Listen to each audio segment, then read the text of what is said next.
Bonjour à tous, bienvenue sur cet atelier présenté par Vedia. Donc, il s'intitule « À l'heure du tout IA, comment le DAM Vedia fait émerger la valeur unique de vos contenus de marque ». Donc on sait aujourd'hui, c'est un sujet dont on parle beaucoup, l'IA, et donc on peut même aussi en avoir peur parfois. Et on a voulu ici mettre en avant plus l'humain et de dire que l'IA n'est pas là pour vous remplacer, mais pour vous aider, pour vous assister dans vos tâches quotidiennes et pour améliorer la façon dont vous travaillez, et notamment pour valoriser les contenus de marque que vous produisez.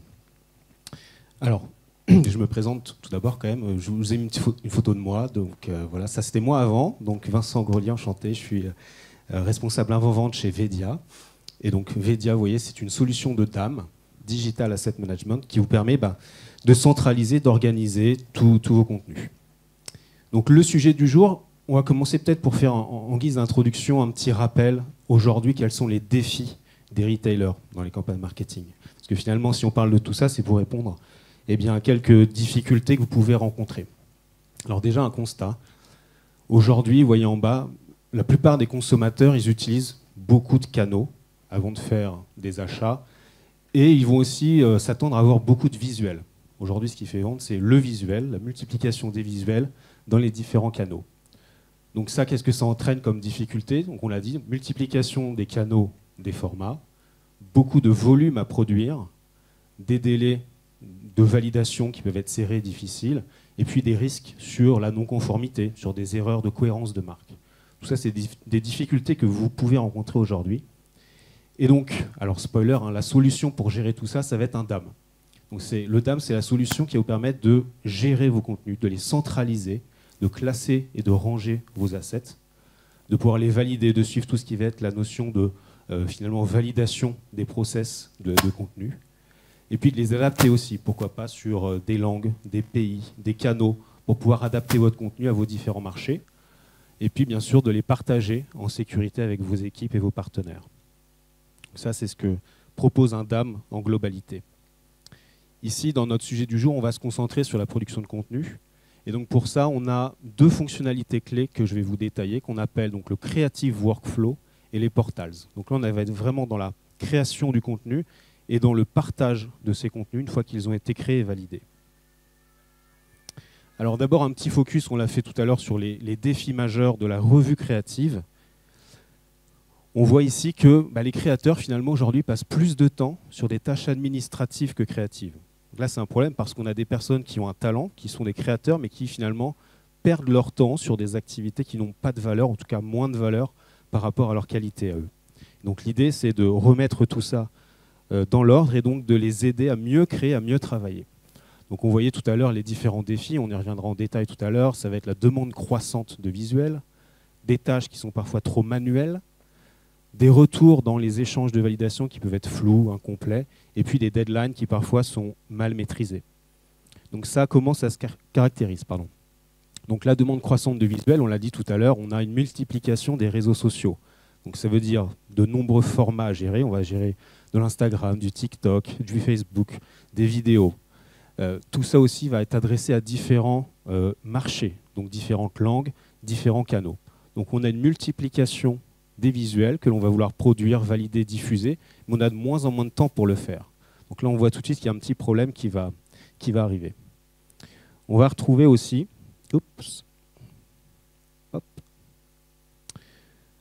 le nombre de tâches manuelles. Donc là, finalement, on disait tout à l'heure que les créateurs, ils perdent leur temps sur du reporting, du suivi, des relances, des allers-retours. Et finalement, les enjeux, c'est de les recentrer vers leur travail et donc la production de contenu et de les décharger de toute cette charge mentale, de finalement ce travail administratif sur lequel ils n'ont pas vraiment envie de travailler aujourd'hui. Donc des retards liés au manque d'automatisation, un manque aussi de visibilité sur finalement l'avancement des projets. Parfois, on ne sait même pas où on en est sur les projets parce qu'on se perd dans des mails, dans des fichiers Excel. Les retours aussi, lorsqu'on fait des allers-retours avec nos équipes de créa, nos agences, on se rend compte que ces retours sont parfois flous ou incomplets. On manque un petit peu de pertinence, d'homogénéité dans les retours qui sont transmis.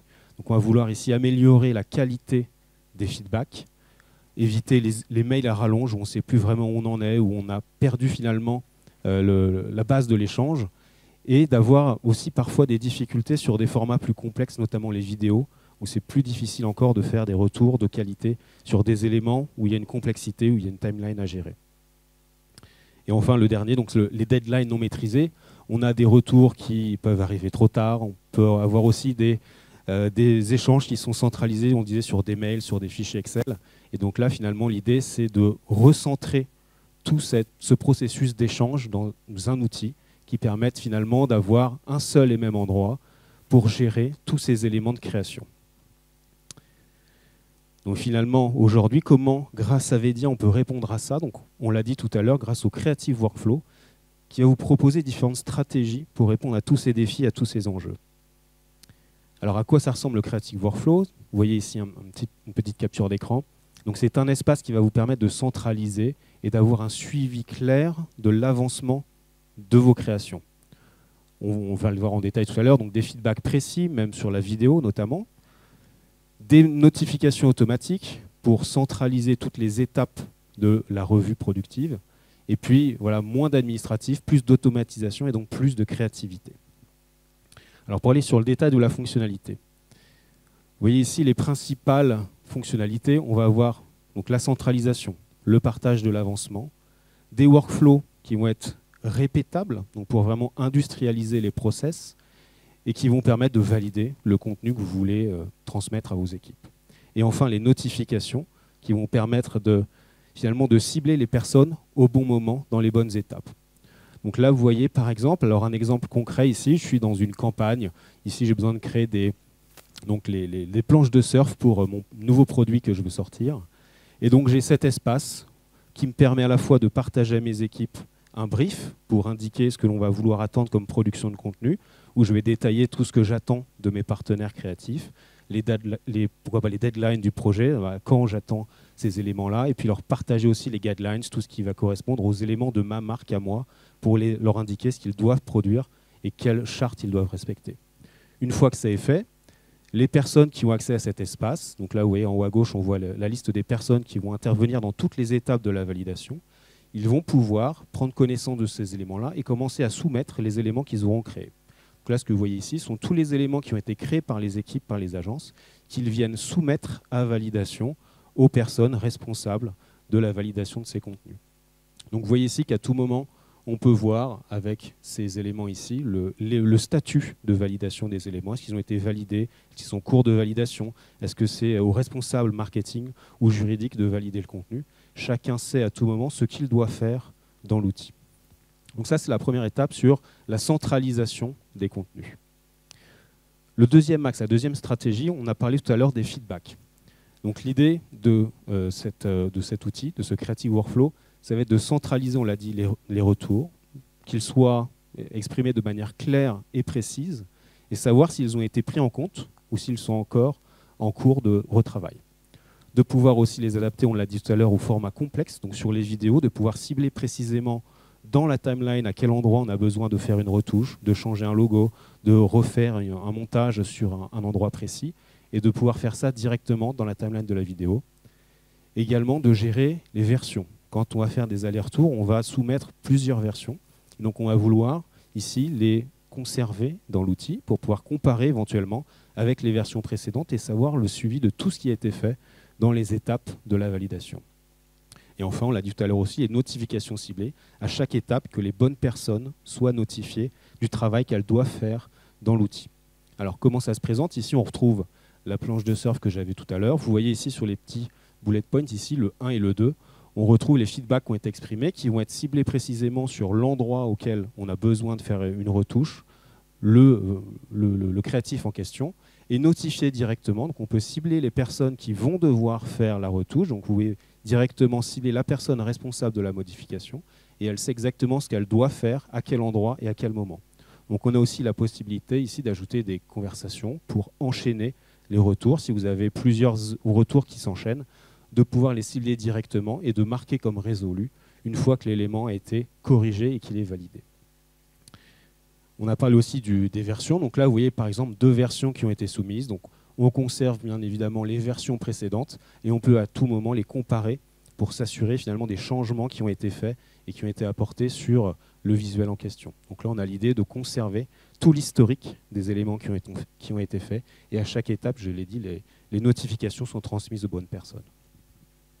Et enfin, la troisième stratégie, donc là, on va vouloir finalement indexer le contenu, parce que la cible de tous ces éléments qui sont en cours de production, c'est d'être indexés dans le DAM pour être mis à disposition de toutes les équipes et de facilement les retrouver. Donc là, la stratégie, c'est un formulaire d'indexation qui va s'adapter au type de contenu. Si je suis dans un univers plutôt marque, plutôt communication, plutôt produit, d'avoir des formulaires adaptés pour qu'ensuite ils soient mis à disposition des utilisateurs. Donc pour ça, on l'a dit tout à l'heure dans l'introduction, l'IA, elle est là pour nous aider. Donc on va apporter des stratégies, notamment de tagging en masse, de traduction automatique, donc pour à chaque fois avoir la bonne langue, la bonne traduction dans la bonne langue de tous vos contenus textuels que vous allez déposer. Grâce à Vedia, vous pouvez directement les traduire et les mettre à disposition pour tous vos pays. Et donc le tagging enrichi par IA, donc là, je vous montre ici sur la capture suivante à quoi ça ressemble. Une fois que le visuel il est prêt, et donc on va rentrer tous les éléments qui nous intéressent, notamment les légendes, les mots-clés, et ça c'est l'IA qui nous aide à le faire. Vous voyez ici une description précise qui est formulée, donc qui permet finalement d'accélérer le geste de dépose et d'indexation. Donc là, vous voyez que c'est très précis, on nous dit que c'est une femme en maillot de bain vert qui tient une planche de surf colorée sur une plage avec des vagues en arrière-plan. Donc tout ça, c'est l'IA qui permet de le faire, qui accélère le geste de dépose pour les contributeurs et qui permet aussi d'améliorer la qualité et la pertinence de la recherche, parce que ces éléments-là vous permettront ensuite de retrouver les contenus que vous avez validés. Donc on est vraiment dans l'idée ici d'apporter une amélioration sur les personnes qui vont travailler pour travailler mieux et plus efficacement. Donc là, une fois qu'on a fait tous ces cheminements dans la validation des contenus qui sont produits, l'idée finalement c'est de pouvoir les diffuser, les mettre en avant sur une plateforme qui sera à disposition de vos différents partenaires. Donc chez Vedia, on appelle ça les Vedia Portals, donc qui sont finalement des pages qui vont vous permettre d'éditorialiser, de mettre en avant vos contenus. Alors à quoi ça ressemble? Vous voyez ici, des portails sont des pages, finalement des pages comme des landing pages, qui vont vous permettre de mettre à disposition vos éléments que vous avez travaillés, vos campagnes marketing, vos campagnes produits, et de les diffuser à vos partenaires. Donc c'est un accès fluide pour les équipes, donc partout dans le monde, que vous pouvez distribuer à vos différents canaux, à vos différents marchés, qui vous permettent de centraliser tous vos contenus, que ce soit des images, des vidéos, des documents, tout est centralisé dans un seul et même endroit. Et ces pages, elles sont personnalisées pour vos marques, faciles et claires à exploiter. Alors à qui ça va s'adresser? Il y a plusieurs typologies de pages qui peuvent être réalisées, notamment, principalement, les responsables de marque qui vont vouloir mettre en avant les logos, les guidelines de la marque, des pictos, des éléments, des templates qui vont permettre à vos utilisateurs finalement d'utiliser toujours les bons éléments de la charte. Et donc on peut créer une page pour réaliser ça et le mettre en avant directement. On peut s'adresser aussi aux chefs produits. Donc eux, ils vont pouvoir mettre en avant des éléments produits. Par exemple, vous avez réalisé un lancement produit, une nouvelle campagne, et donc vous voulez mettre à disposition tous les visuels dans les différents angles de shooting, dans les différents formats pour les réseaux sociaux, pour les différents canaux. Pour les distributeurs aussi, donc ils peuvent directement accéder aux packshots, aux éléments de vos médias, de vos produits, directement dans un seul et même endroit. Et puis également vos agences, vos partenaires qui viendront récupérer vos éléments de marque, vos éléments à la charte, vos templates, vos guidelines. Tout ça dans une seule et même page adaptée. Alors à quoi ça ressemble quand on arrive sur une page? Vous voyez ici, c'est une interface qui va être intuitive, dédiée pour la campagne en question, l'élément que vous voulez mettre en avant. On va créer aussi des sections pour ranger ces éléments-là, pour par exemple mettre en avant ici les produits et les images, ou alors les shorts pour les réseaux sociaux, par exemple pour YouTube, ou des éléments plutôt lifestyle, plutôt réseaux sociaux. Donc là, l'idée, c'est de ranger ces éléments-là de manière éditorialisée, puisqu'on va pouvoir ajouter des messages pour les personnes qui vont recevoir cette page, pour leur indiquer ce qu'ils vont pouvoir faire ou ne pas faire de ces éléments-là. Donc de retrouver cette logique de hiérarchisation par type de contenu, par marque, par canaux. Et enfin, une fois que ces pages sont prêtes, l'idée finalement c'est de les partager et donc de les diffuser, de les cibler aux personnes. Donc on va avoir des portails qui sont personnalisés pour chaque expérience, donc pour le nom de la marque, pour un logo particulier, pour une couleur particulière, en respectant la charte. Donc c'est vous qui construisez cette page-là et qui la mettez à vos couleurs, à vos logos. Et pour finir, donc le partage. Donc là, l'idée, c'est de partager de manière sécurisée à vos partenaires en définissant les droits que vous accordez à ces personnes sur la page. Est-ce que c'est une page publique? Typiquement, pour des guidelines, on va partager à tous les utilisateurs qui le peuvent, ou sinon plutôt d'avoir un partage privé où vous allez désigner les personnes ou les groupes de personnes qui accéderont à cette page-là, qui pourront récupérer ou non le contenu que vous leur mettez à disposition. Voilà, donc là, c'est vraiment l'idée d'avoir, on l'a vu tout à l'heure, la partie activation de la campagne, toutes les étapes de la validation de la production, jusqu'à la mise en avant de ces contenus, la valorisation de ces contenus grâce au portail. Donc pour finir, je voulais faire une petite success story pour finalement avoir quelques éléments de comment on utilise ces contenus-là, qu'est-ce que ça fait concrètement dans la vraie vie quand on utilise le DAM-VEDIA et donc ces fonctionnalités-là. Et je vais citer en exemple donc Michelin, qui est un de nos partenaires, qui a donc présent dans 17 pays, 130 000 collaborateurs, donc énormément de contenu marketing à produire. Et donc ils utilisent le DAM-VEDIA et bien finalement pour répondre à tous les enjeux qu'on a vus tout à l'heure. Donc à la fois la centralisation, le partage, la diffusion des contenus dans tous les canaux et dans toutes les langues. Vous imaginez un petit peu le nombre de productions qui sont réalisées et tout ça est fluidifié grâce aux fonctionnalités que l'on a vues ensemble. Donc on l'a dit, des workflows qui vont permettre finalement de centraliser et de hiérarchiser toutes les interactions qui sont faites entre les différents métiers qui vont participer à toutes ces productions de contenu. Et puis, finalement, le DAM, il est interconnecté dans tout l'univers MarTech de la marque. Et donc, on a des API qui permettent de connecter le DAM à toutes les applications qui viennent enrichir, que ce soit en amont, en aval, toutes les productions qui sont réalisées. Et donc, pour terminer, un retour ici sur l'utilisation, encore une fois, du DAM. Finalement, le DAM de VEDIA, l'étude Forrester qu'on a menée, donc le TEI, le Total Economic Impact, eh bien, il indique finalement la rentabilité, le ROI du DAM sur 3 ans. Donc les chiffres qu'on voudrait vous partager sont finalement ici des réductions du temps, 90% de réduction du temps constatée sur finalement toute la création des visuels. Donc tous les éléments qu'on a vus tout à l'heure, eh bien, ils se matérialisent sur une réduction du temps jusqu'à 90% d'amélioration dans toute la production de vos contenus, donc toutes les phases que l'on a vues tout à l'heure sur notamment l'amont de la production.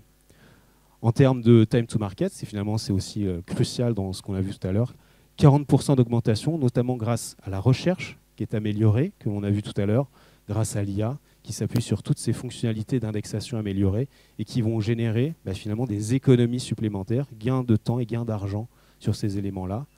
Et on constate en moyenne qu'au bout de 6 mois, on atteint le ROI de la solution. Donc un ROI atteint très rapidement sur ces éléments-là.